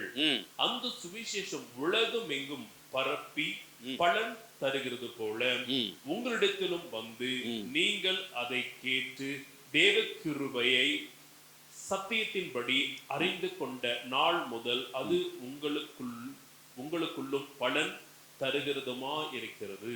உங்களுக்குள்ள பலன் தருகிறதா இருக்கிறது. அது கேள்விப்படுறார். பலன் தரணும். He prays a spectacular praying, mentioning the hope that is laid up for them in heaven. So, this should be our main focus. நம்ம உலகத்தில் வாழ்கிறதுலாம் எதுக்காங்க? பரலோகம் போகிறது. நம்ம வாழ்றதுல ஒரே ஒரு குறிக்கோள் இருக்குமானா எதுக்கு? பரலோகம் போகணும். பரலோகம் போகலன்னா நீங்கள் என்ன தான் ஃபஸ்ட் ரேங்க் எடுத்தாலும், என்ன தான் 100க்கு 100 மார்க் வாங்கினாலும் பிரயோஜனம் இல்லை. பரலோகத்துக்கு போகணும். So it's very important. ஆண்டவரில் ஜெபிக்கணும். என்னுடைய குடும்பம் முழுவதுமாக பரலோகம் போகணும். என்னுடைய சபை முழுவதுமாக பரலோகம் போகணும்.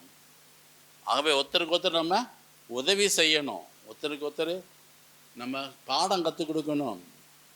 அவங்களுக்காக ஜெபிக்கணும்.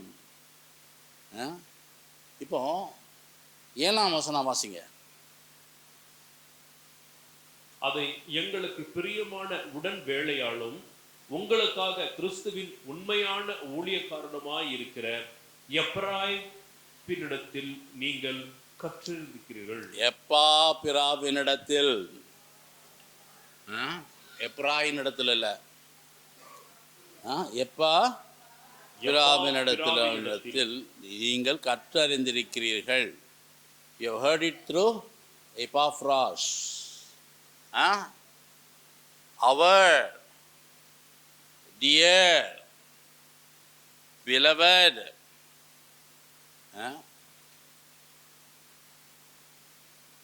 என்று சொல்லுகிறார். இதை வாசிக்கும் போது மெதுவாக வாசிக்கணும். 7ஆம் வசனம் ரொம்ப முக்கியமான ஒரு வசனம். இந்த எப்பாப்பிராவை பற்றி ஒரு சாட்சி சொல்றாரு பவுல். என்ன சொல்றாரு? அதை சொல்லுங்க. அதை ஓடாதீங்க. ஒரு வார்த்தையா வாசிக்கணும். வேதம் வாசிக்கும் பொழுது எப்படி? ஒரு வார்த்தையா வாசிக்கணும். அதை அப்படின்னும் பொழுது என்ன கேள்வி கேட்கணும்? என்னம்மா கேள்வி கேட்கணும்? எதை? தட் அப்படின்னா which.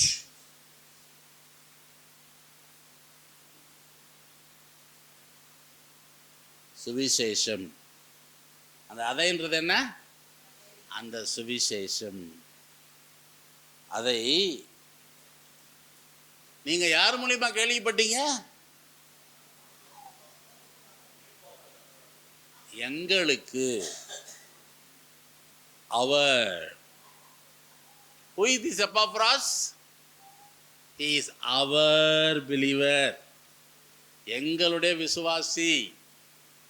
எங்களுக்கு பிரியமான உடன் வேலையாடும் உங்களுக்காக கிறிஸ்துவின் உண்மையான ஊழியக்காரனுமாயிருக்கிற, you heard, through our dear fellow servant who is a faithful minister unto God. நல்ல அந்த ஒரு வசனத்தில் நிறைய காரியங்கள் இருக்கு. முதலாவது இந்த எப்பாப்பிரா யாரு? There is a belonging. He belongs to us. அவர் எங்களை சார்ந்தவர். நமக்கெல்லாம் ஒரு பிலாங்கிங் இருக்கணுங்க. சில பேர் கணவன் மனைவியாக வாழ்ந்துட்டு இருப்பாங்க, ஆனால் ஒருத்தருக்கு ஒருத்தர் சொந்தமாக இருக்க மாட்டாங்க. சும்மா வீட்டில் எப்படி இருப்பாங்க, போவாங்க, வருவாங்க. வீட்டில் ஒருத்தர் பேசிக்கூட மாட்டாங்க. There is no belonging. ஒரு பிலாங்கிங், சொந்தம் கொண்டாடுகிற ஒரு சொந்த மனப்பான்மை இருக்கணும். அவ எங்களை சார்ந்தவன். டியர், பிரியமானவன். பிரியமானவனே வாழ்வது போல் நீ எல்லாவற்றிலும் வாழ்ந்து சுகமாயிரு மகளே இந்த கீபோர்டு ட்ரம் வாசிக்கிறவங்களாம் எங்கே போயிட்டாங்க? ஏன் சுகமாக அங்கே உட்காந்துக்கிறீங்களா? நான் பிரசங்கம் பண்ண வந்தால் கீபோர்டில் இல்லைன்னா உனக்கு இனிமேல் கீபோர்டே கொடுக்க மாட்டார் பாஸ்டர். கீபோர்டில் உட்காரு, வந்து ட்ரம்மில் உட்காரு. சோம்பேறிகளுக்கு இங்கே வேலை இல்லை. ஆமாம், நீ வந்து டொக்கு டொக்குன்னு எல்லாத்தையும் போட்டு ரெடி ஆகிறதுக்குள்ள நான் பாட்டை முடிச்சிடுவேன். ஆண்டவரே வந்தால் கூட வந்துடுவார். அப்போ நீ எடுத்துக்கொள்ளப்பட மாட்டேன். சரியா? எப்பயுமே கீபோர்டில் ரெடியாக இருக்கணும். டக்குன்னு பாடுனா ஊழியக்காரரு டக்குன்னு வாசிக்கணும். சரியா? தெரியுமா அந்த பாட்டு எப்படி? எனக்கு எது தமிழ் பாட்டுகள் தமிழ் ஊழியமே கிடையாது. இங்கே என்னைக்காவது ஒரு நாள் எடுத்து பிரசங்கம் பண்ண இங்கிலீஷ் தான். போடு, பெரிய பாடு.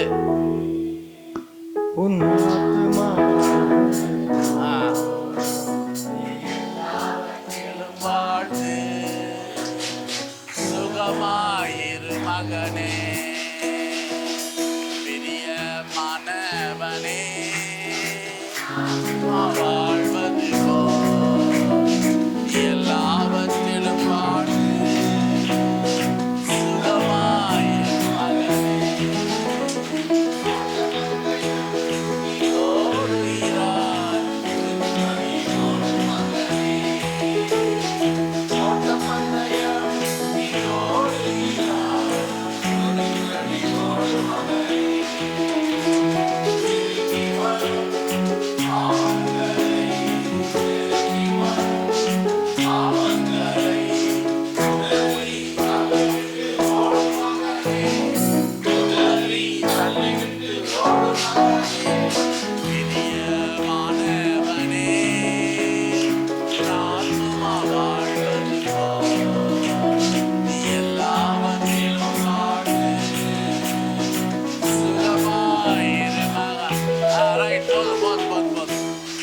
நல்லா போடுறீங்க, நல்லா பாடுறீங்க. நீங்கள் நிச்சயமாக பரலோகத்துக்கு போவீங்க, கவலைப்படாதீங்க.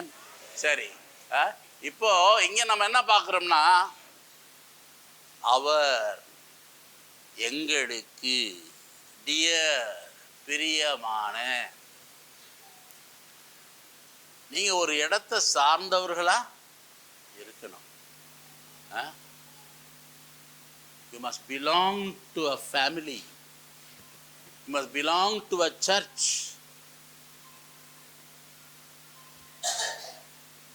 ஆகவே ஒருத்தருக்கு ஒருத்தர் பிரியமானவர்களா இருக்கணும். சில பேர் டியர் டியர்னு கூப்பிடுவான், எந்த டியரை கூப்பிட்றான்னு தெரியாது இல்லையா? அதனால your wife should be a dear wife, your husband should be a dear husband to you, your children should be a dear children to you. சொந்தமானதை குறிக்குது. Beloved, I must be a dear person. பிரியமானவனாக இருக்க வேண்டும்.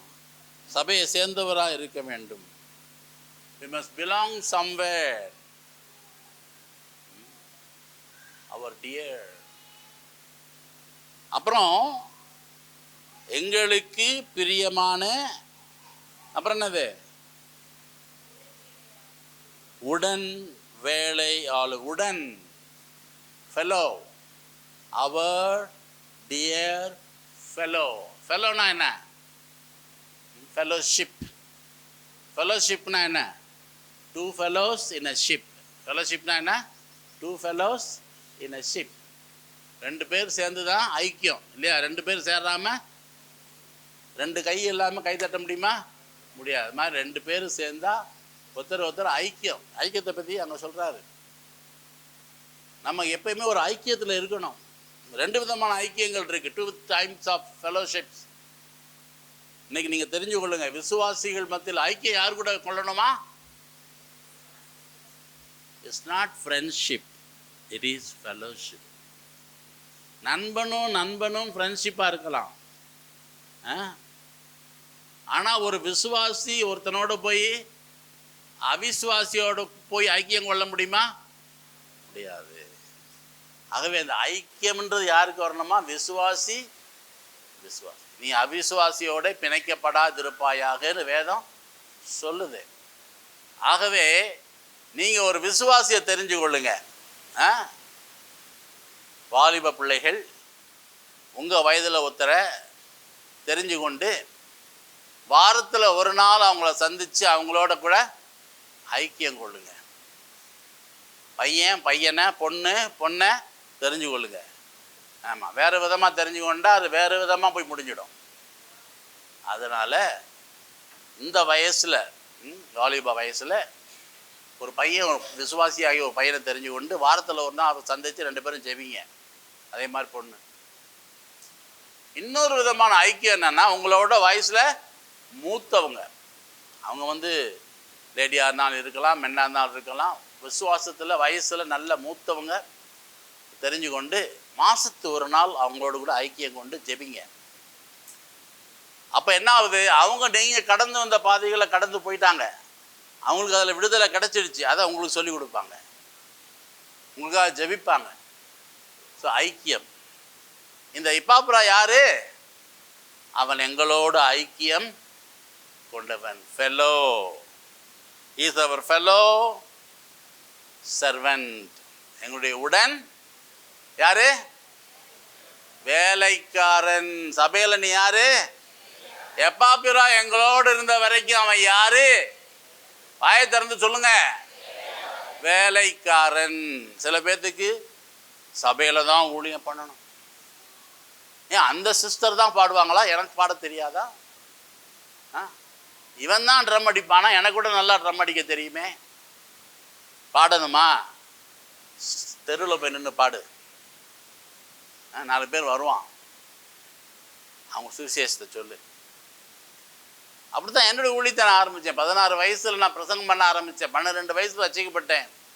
16 வயசில் பப்ளிக்கில் போயிட்டு என்னுடைய accordion எடுத்துகிட்டு போவேன், போடுவேன், பாடுவேன். நிறைய பேர் வருவாங்க, சுவிசேஷத்தை சொல்லுவேன், ஜெபிப்பேன், சுகம் உண்டாகும், தீர்க்கதரிசனம் சொல்லுவேன்.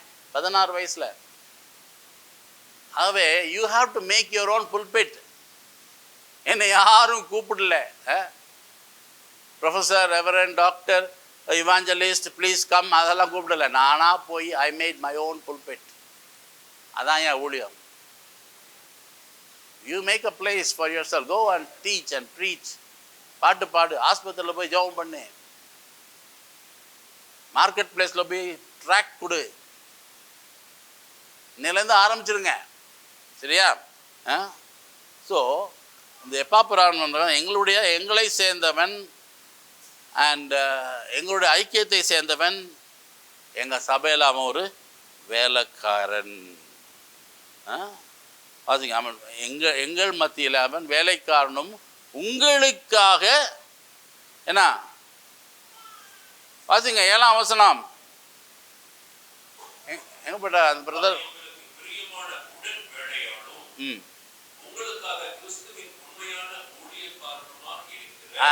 இருங்க, எப்படி? உங்களுக்காக, எங்களுக்காக அவன் யாரு? ஹலோ, எங்களுக்காக அவன் யாரு? வேலைக்காரன். என்ன புரியுதா புரியலையா? உங்களுக்காக கிறிஸ்துவின் ஊழியக்காரன். அவன் ஊழியம் எங்க தெரியுமா? சபைக்கு வெளியில. இங்கே எல்லாரும் தலைனா இங்க தலை தான் மிதக்கும், உடம்பெல்லாம் அங்க கிடக்கும். எல்லாம் தலையாக முடியாதுங்க. சபையில நீ வேலைக்காரன். காலைல சீக்கிரமா வந்து எல்லாம் பெட்ஷீட்லாம் கரெக்டாக போட்டிருக்கா, எல்லாம் பார்த்துட்டு முழங்கால் போட்டு ஜெபம் பண்ணு. ஏன் 7 மணிக்கு சபை வச்சிருக்காருன்னு எனக்கு தெரியாது, போதாட்ட தான் நீங்கள் கேட்கணும். அதுக்கு முன்னாடியே வர முடிஞ்சா வந்து முழங்கால் போட்டு ஜெபம் பண்ணுங்க. அப்போ ஆண்டவர் அன்னைக்கு ஆசீர்வாதத்தை கொண்டு வருவார். வெளியில தான் ஊழியம், வெளியில போய் ஊழியம் பண்ணுங்க. Your ministry is outside your church. And Paul prayed, verse 8. 8ஆம் வசனம் வாசிங்க, சீக்கிரமா முடிக்கணுமா. ஆவிக்குள்ளான உங்கள் அன்பையும் அவனே எங்களுக்கு தெரியப்படுத்தினான். அவன் தான் எங்களுக்கு சொன்னான் உங்களுடைய அன்பை பத்தி. 9ஆம் வசனம் வாசிங்க. இதன் நிமித்தம் நான் அதை கேட்ட நாள் முதல் உங்களுக்காக இடைவிடாமல் ஜெபம் பண்ணுகிறோம். நீங்கள் எல்லா ஞானத்தோடும் ஆவுக்குரிய விவேகத்தோடும் அவருடைய சித்தத்தை அறிகிற அறிவினாலே நிரப்பப்படவும் சுவிசேஷத்தை கேட்டுட்டீங்க, உங்களுக்காக நாங்கள் ஜெபிக்கிறோம். முக்கியமா எதுக்காக ஜெபிக்கிறோம்? The main thing that we are praying for you is to know the will of God in your life. நான் நிறைய புத்தகங்கள் எழுதியிருக்கிறேன். அதில் ஒரு புத்தகம் எப்படி அவருடைய சித்தத்தை அறிந்து கொள்வதுன்னு எழுதியிருக்கிறேன். Which way Lord, அவருடைய சித்தத்தை எப்படி அறிந்து கொள்ள முடியும்? How to know the will of God. 50 ரூபா இது. மற்ற புத்தகங்கள்லாம் 200 ரூபா, 300 ரூபா, 400 ரூபா. நான் உங்களுக்கு குறைஞ்ச விலையில் 100 ரூபா 200 ரூபான்னு கொடுக்குறேன். வேதத்தை எப்படி ஆழமாக படிக்கிறது. இப்போ நம்ம எப்படி படிக்கிறோம் வேதத்தை? ஒரு வசனமாக ஒரு வார்த்தையாக படிக்கிறோம். அது எப்படி படிக்கிறதுன்னு சொல்லி இந்த புத்தகத்தில் எழுதியிருக்கிறேன். இங்கிலீஷில் இருக்குது, தமிழில் இல்லை. Who are you? யார் நீ, எங்கே போகிறாய்? இது இங்கிலீஷில் இருக்குது. ஓவர் கம்மிங் டெம்டேஷன், சோதனையிலேருந்து எப்படி விடுதலை அடையுது. இது தமிழ்லேயும் இருக்குது, இங்கிலீஷ்லேயும் இருக்குது. த சீட் ஆஃப் த உமன், அதாவது ஸ்திரீன் வித்து. ஆதியாகமத்தில் நம்ம ஏதேன் தோட்டத்தில் ஸ்திரீன் வித்து யாரு? ஸ்திரீன் வித்து யாரு?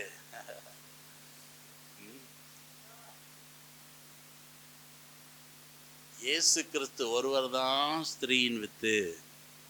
மற்ற மனிதர்களெல்லாம் ஆணுடைய வித்தினால பிறக்கிறாங்க. இயேசு கிறிஸ்து ஒருவர் தான் பரிசுத்த ஆவியானவருடைய விந்ததினால பிறந்தார், ஸ்திரீயின் வித்து. Are you ready? Jesus is coming very soon. நாம் அவர்களை எப்படி எடுத்துக்கொள்ளப்படுது. என் மனைவி பிள்ளைங்களுக்கு, சண்டே ஸ்கூல் பிள்ளைங்களுக்கு 8 வயசுலேருந்து 18 வயசுக்கு ஒரு அருமையான புத்தகம் எழுதியிருக்கிறா. Fill in the blanks, crossword puzzle, பைபிளில் இருக்கிற சிம்சோன், தாவீது, இவர்கள்லாம் சின்ன வயசில் எப்படி விசுவாசத்தோடு வாழ்ந்தார்கள் அதை குறித்தும், இப்போ இருக்கிற மிஷினரிமார்கள் சின்ன வயசில் எப்படி விசுவாசத்தோடு வாழ்ந்தாங்க அதை குறித்தும் மிகவும் இந்தியாவிலே ஃபஸ்ட்டு டைம் இந்த மாதிரி ஒரு புக்கு, மிகவும் அருமையான ஒரு புக்கு. அப்புறம் அவருடைய காரியங்கள், லீடர்ஷிப், ஆவிக்குரிய வாழ்க்கையில் எப்படி நம்ம ஒரு தலைவனாக இருக்க முடியும் அதை குறித்து இருக்குது. அப்புறம் வெட்லாக் ஆர் டெட்லாக், திருமணம், அதை குறித்து அது தமிழ்லையும் இருக்குது, இங்கிலீஷ்லையும் இருக்குது. ஆவிக்குரிய அதிகாரத்தை நான் எப்படி பயன்படுத்த முடியும் என்று பல புத்தகங்கள். ஏனோக்கு எப்படி நடந்ததுக்கெல்லாம் பெரிய பெரிய ஊழியக்காரர்கள், மோகன் சி லாசரஸ் ஐயா, பாஸ்டர் டி மோகன், அப்புறம் சாம் ஜபத்ரே அவர்கள், இப்படி பல பெர்க்மென்ஸ் அவர்கள், பல ஊழியக்காரர்கள் இதுக்கு முகவரை கொடுத்துருக்குறாங்க. அதெல்லாம் நீங்கள் வாங்கி படிச்சிங்கன்னா தமிழில் 6 புஸ்தகம் இருக்குது. 6 புஸ்தகம் சேர்ந்து 1200 ருபீஸ் ஆகுது. ஆனால் உங்களுக்கு இன்றைக்கின்னு 6 புஸ்தகம் சேர்ந்து 500 ருபீஸ்க்கு நான் கொடுக்குறேன். உங்களுக்கு என்னுடைய காசு போட்டு இதெல்லாம் நான் வாங்கி உங்களுக்கு நான் குறைச்ச விலையில் கொடுக்குறேன். இங்கிலீஷில் ஒரு புக்கும் 200 ரூபா 300 ரூபா புக்கெலாம் உங்களுக்கு 100 ரூபா 200 ரூபான்னு கொடுக்குறோம். அதில் 12 புக்கு உங்களுக்கு 1200 ரூபான்னு கொடுக்குறோம். அது 2000 ரூபா ஆகுது. ஆகவே அதை நீங்கள் வாங்கி படிங்க. இப்போ நான் டீச் பண்ணுற மாதிரி எனக்கு டைம் போயிடுச்சு, நம்மளுக்கு டீச் பண்ண முடியல, சீக்கிரமாக முடிக்க முடியல, நிறையா இருக்குது. ஆழமாக நம்ம படிக்கிறது புக்காக வாங்கி படிச்சிங்கன்னா உங்களுக்கு புரியும். சரி, அப்போ 9ஆம் வசனத்தில் என்ன வாசிக்கிறோன்னா, அவருடைய சித்தத்தை அறிகிற அறிவினாலே நீங்கள் நிரப்பப்பட வேண்டும். வெறும் ஆவினா அபிஷேகத்தை பெற்றுக்கொண்டா போதாது. ஆண்டவரே, உம்முடைய சித்தம் என்னுடைய வாழ்க்கையில் என்னவா இருக்கிறது, நான் எங்கே போக வேண்டும். அந்த விச்சுவேலாடில் திருமணத்தை குறித்தும் எழுதியிருக்கிறேன். எப்படி ஒரு சரியான கணவனையோ மனைவியோ நான் தெரிஞ்சு கொள்வது, அதை குறித்தும் எழுதியிருக்கிறேன். நான் இன்றைக்கி எத்தனையோ கல்யாணங்கள் உடைஞ்சு போகுது. ஏன்னா சித்தத்தை அறியாதபடி கல்யாணம் பண்ணுறதுனால. அதனால் சித்தத்தை எப்படி அறியுது, எந்த சித்தத்தை அறிஞ்சு எப்படி வேலையை வாங்குறது. உன்னை குறித்த நினைவுகளை நான் அறிந்திருக்கிறேன், தீமைக்கு ஏதுவானவைகள் அல்ல, சமாதானத்துக்கு ஏதுவானவைகள். ஜெரமியா 29:11. அதை எப்படி நம்ம சுதந்திரிச்சு கொள்ள முடியும்? சித்தத்தை அறிகிற அறிவினாலே நிரப்பப்படணும். 10ஆம் வசனம் வாசிங்க, சீக்கிரமாக வாசித்து முடிக்க போகிறோம்.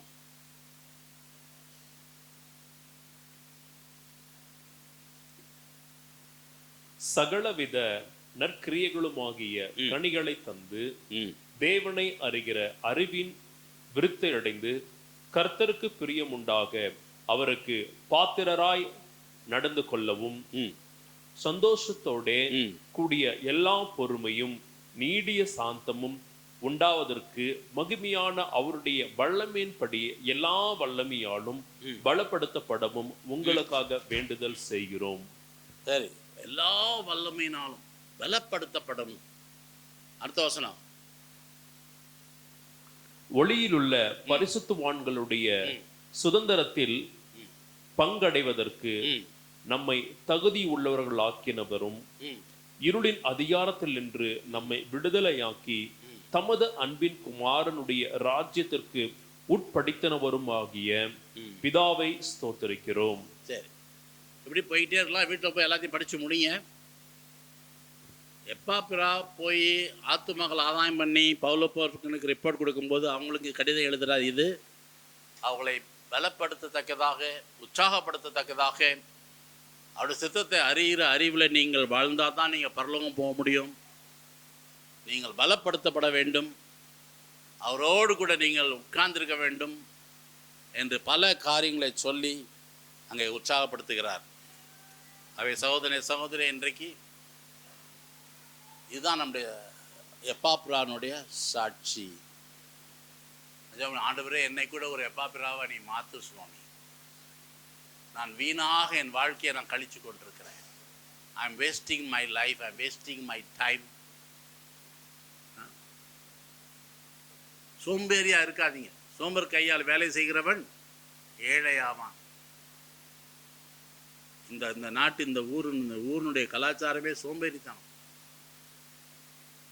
காலைல எந்திரிச்சு ரெடியாகி டிராக்டர் எடுத்துட்டு மார்க்கெட் பக்கம் போங்க. வேலைக்கு போயிட்டு வர வழியில் மார்க்கெட் பக்கம் போய் அப்படி இந்த டிராக்ஸ் எல்லாம் கொடுத்துட்டு வாங்க. யாருக்காவது ஆண்டவரை பற்றி சொல்லுங்க. அடுத்த வாரம் வரும்போது சர்ச்சுக்கு கூட்டுவாங்க. ஸ்கூட்டரில் தனியாக வரீங்களா, மோட்டர் பைக்கில் தனியாக வரீங்களா, பின்னால் யாரையாவது ஏற்றிட்டு வாங்க. காரில் வரீங்களா, 2 சீட்டு காலியாக இருக்கா, 2 பேரை ஏற்றிட்டு வாங்க.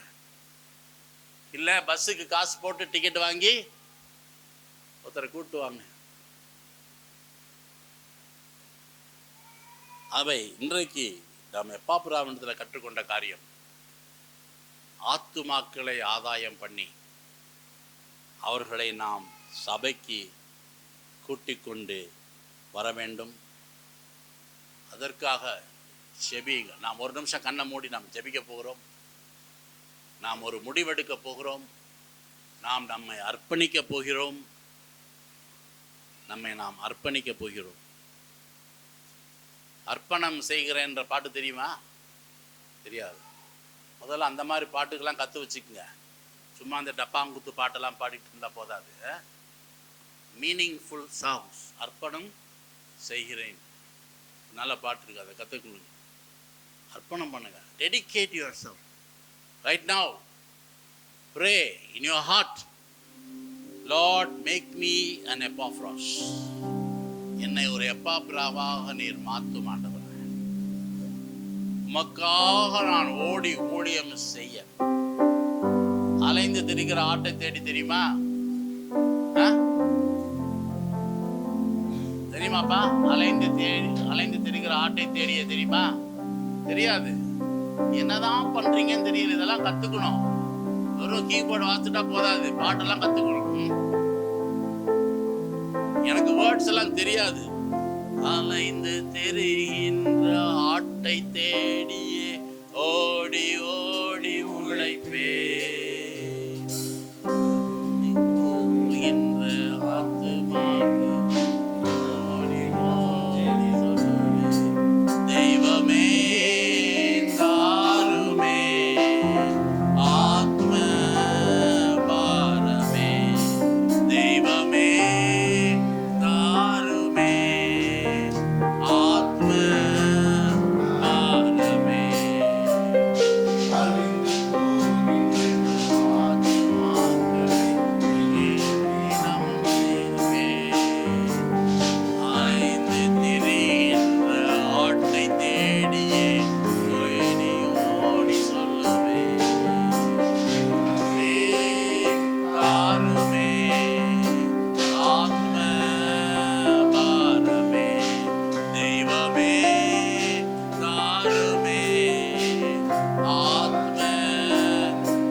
அடுத்த ஞாயிற்றுக்கிழமை வரதுக்குள்ள யாராவது ஒருத்தட்ட ஆண்டவரை பற்றி சொல்லி யாராவது ஒருத்தரை நான் சபைக்கு கூட்டி வர முயற்சி பண்ண எனக்கு உதவி செய்யும்.